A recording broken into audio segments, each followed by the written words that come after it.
I mean, again, guy stepping up. I'm so happy for him.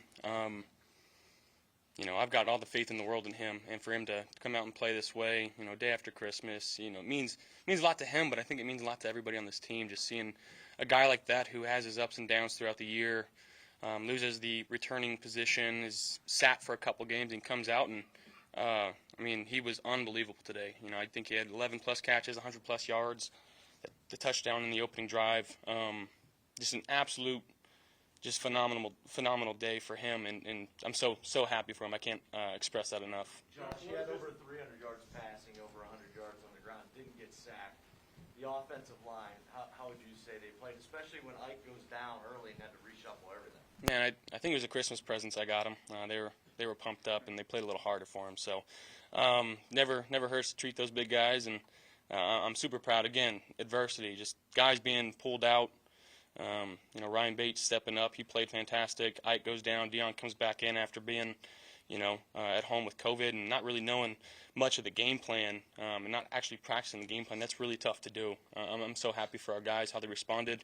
But again, we got 2 more games left, and we got to go. We got to keep going. Hey, Josh, I know you don't make the personnel calls, obviously, but all season long, it's just been interesting and weird, maybe, that after all that Isaiah did last year on offense, he just really hasn't been utilized this year. I know you got Sanders, but don't you feel like there could have been ways to get him more involved earlier this year? Sure. Hindsight's 2020, and it is what it is. We can't look at what made us go in the past. We gotta figure out what makes us go in the future. And he was an absolute beast on the field today. So again, I'm sure that's going to give him some opportunities going forward and helping this team out. But we're going to need everybody going forward. Josh, what do you win on 4th down 4 times today? What does it do for you? What does it do for the offense when the coaches are being that aggressive? To have that trust in us, it means a lot. But again, when you convert those and continue to convert those, what a killer it is for a defense. And that's a really good team we just played. Obviously, they have had a lot of success this year. It's an elite defense. But again, having that trust to go forward on those 4th down situations, that's big for us. It gives us some groove, gives us some confidence going forward. And so I can't thank Coach enough for putting us in that position and believing in us. Josh, a lot of your wins this season have come from taking an early lead and holding on to it. What does that do for you as an offense, being able to play from ahead and from a strategy standpoint? How do you execute that? Well, again, I think it just keeps you two-dimensional.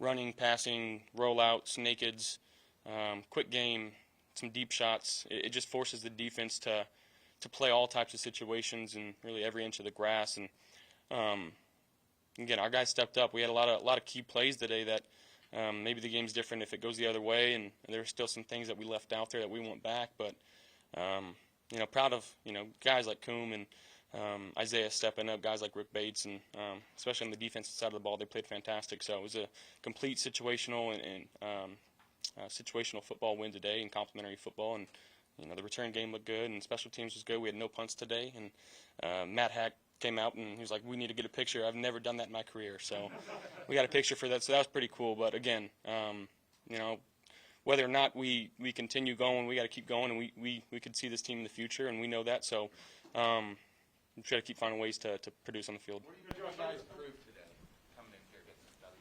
W? I don't know. We're where we want to be right now. We gotta continue to find ways to win football games and move the ball and take advantage of our opportunities and playoff caliber mindset. That's what we have. Josh, this was the number one key that you guys faced today. They didn't force you to punt. Just what do you think was the key for you guys today? Again, guys stepping up, making plays. I think Dable had a great day calling plays for us, and we went out there, and it just really comes down to execution. That's what he told us at halftime. It's not about the coaches, it's about the players when we're on the field and making sure that we're in the right spots, doing the right thing, communicating well. And we did that tonight. There were some plays, obviously, we didn't, and we got to clean that up and turn our focus to next week. Josh, the last possession that you guys had, you scored a touchdown. You just scored. It was close. There's still plenty of time. What was the thought process going into that drive? What was said on the sideline, even in the huddle before you took the field there? What was going through your mind? we knew we needed points. I think we had a 5-point lead at that time. Field goal puts us up by 8, forces them to score a touchdown with 2-point conversion. Just thought process there, knowing we needed points, but we wanted to put 6 on the board, and give our defense that kind of bumper and that boost. But again, the team that we just played, again, that's a great team. You know, they came into Buffalo and they played us really well, and they came out and I think they played really well today.